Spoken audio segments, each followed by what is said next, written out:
Είναι ο Διευθύνων Σύμβουλος του Εθνικού Οργανισμού Πιστοποίησης Προσόντων και Επαγγελματικού Προσανατολισμού, κύριε Καραγκούνη. Ευχαριστώ, κύριε Πρόεδρε. Κύριε Υπουργέ, αξιότιμοι κύριοι και κυρίες βουλευτές, η παρουσία μου σήμερα στην Επιτροπή Μορφωτικών Υποθέσεων συνδέεται με το ρόλο του Εθνικού Οργανισμού Πιστοποίησης Προσόντων και Επαγγελματικού Προσανατολισμού όσον αφορά κατά κύριο λόγο στο θέμα του ελέγχου των κτηριακών εγκαταστάσεων των ιδιωτικών εκπαιδευτηρίων. Θα ήθελα εν συντομία να σας παρουσιάσω το ιστορικό και τη διαδικασία ελέγχου. Ο νόμος 4093 του 2012 είναι ο νόμος που καθορίζει τον έλεγχο στις κτηριακές εγκαταστάσεις των ιδιωτικών εκπαιδευτηρίων. Ένας έλεγχος όμως που καμία πολιτική ηγεσία του Υπουργείου Παιδείας μέχρι σήμερα δεν έδωσε το πράσινο φως για να ξεκινήσει. Συγκεκριμένα, όλα τα σχολεία πρωτοβάθμιας και δευτεροβάθμιας εκπαίδευσης θα έπρεπε να είχαν προσαρμοστεί στις απαιτήσεις και τις προϋποθέσεις του συγκεκριμένου νόμου ήδη από τις 31 Οκτωβρίου του 2013, προκειμένου να εκδοθεί άδεια σύμφωνα με τον νόμο αυτό. Για τον σκοπό αυτό, το σύνολο των σχολείων υπέβαλε υπεύθυνη δήλωση ότι τηρεί τις προϋποθέσεις του νόμου 4093 και έλαβαν άδεια από το Υπουργείο Παιδείας. Ανάλογη υπεύθυνη δήλωση υπέβαλαν και στις 31 Πέμπτου του 2015 προκειμένου να ανανεώσουν τις άδειές τους για 2 έτη. Σύμφωνα με την εγκύκλιο του Υπουργείου Παιδείας για τον έλεγχο των σχολείων αυτών, δόθηκαν οι εξής παρατάσεις. Αρχικά, η καταληκτική ημερομηνία ήταν η 31 Δεκάτου του 2015 και στη συνέχεια δόθηκε παράταση μέχρι 31 Πρώτου του 2016 και τέλος μέχρι 28 Δευτέρου του 2016. Θα μου επιτρέψετε λίγο εν συντομία να σας παρουσιάσω λίγο τη διαδικασία του ελέγχου. Χωρίζεται σε δύο μέρη στον έλεγχο πληρότητας φακέλων και στους επιτόπιους ελέγχους. Διενεργείται έλεγχος φακέλου όπου διαπιστώνεται η ύπαρξη οικοδομικής άδειας για χρήση εκπαίδευσης, όπως απαιτείται τόσο από τον νόμο 4093 όσο και από το κτηριοδομικό κανονισμό. Επίσης, κατά τον έλεγχο πληρότητας, ελέγχεται και η ύπαρξη πυρασφάλειας για εκπαιδευτήριο. Σε περίπτωση που δεν υπάρχουν τα παραπάνω δικαιολογητικά, δίνεται η δυνατότητα από τον νόμο 4096 του 12 εντός 15 ημερών να προσκομιστούν τα δικαιολογητικά αυτά. Εφόσον αυτά προσκομιστούν, τότε ακολουθεί επιτόπιος έλεγχος.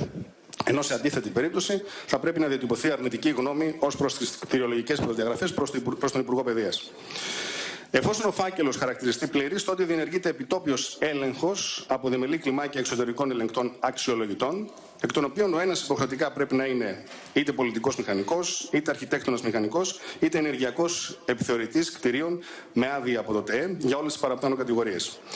Όλοι οι ελεγκτές, πριν διενεργήσουν τους ελέγχους, έχουν παρακολουθήσει εξειδικευμένο σεμινάριο που αφορά τόσο στο θεσμικό πλαίσιο για τους ελέγχους αυτούς, όσο και τη διαδικασία διενέργειας, όσο και τη διαδικασία την εσωτερική του ΕΟΠΕΠ και τα εργαλεία που χρησιμοποιεί ο ΕΟΠΕΠ. Στο βαθμό που διαπιστωθούν προβλήματα, τότε οφείλει ο φορέας να τα θεραπεύσει εντός 15 ημερών. Στο βαθμό που δεν θεραπευθούν οι ελλείψεις, θα πρέπει να διατυπωθεί αρνητική γνώμη ως προς τις κτηριολογικές προδιαγραφές προς τον Υπουργό Παιδείας.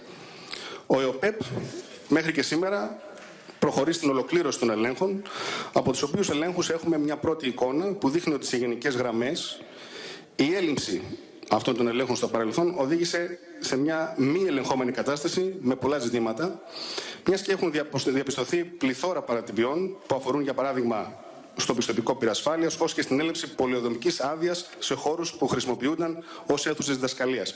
Δυστυχώς δεν ακολουθήθηκαν οι καλές πρακτικές άλλων χωρών από όλους τους σχολάρχες. Προκειμένου να διευκολυθούν οι σχολάρχες στην τακτοποίηση και στη θεραπεία από την πλευρά τους όλων των προβλημάτων που έχει διαπιστώσει ο έλεγχος του ΕΟΠΕΠ, τους δίνεται 15ημερη παράταση προκειμένου να ανταποκριθούν στις απαιτήσεις που θέτει ο νόμος.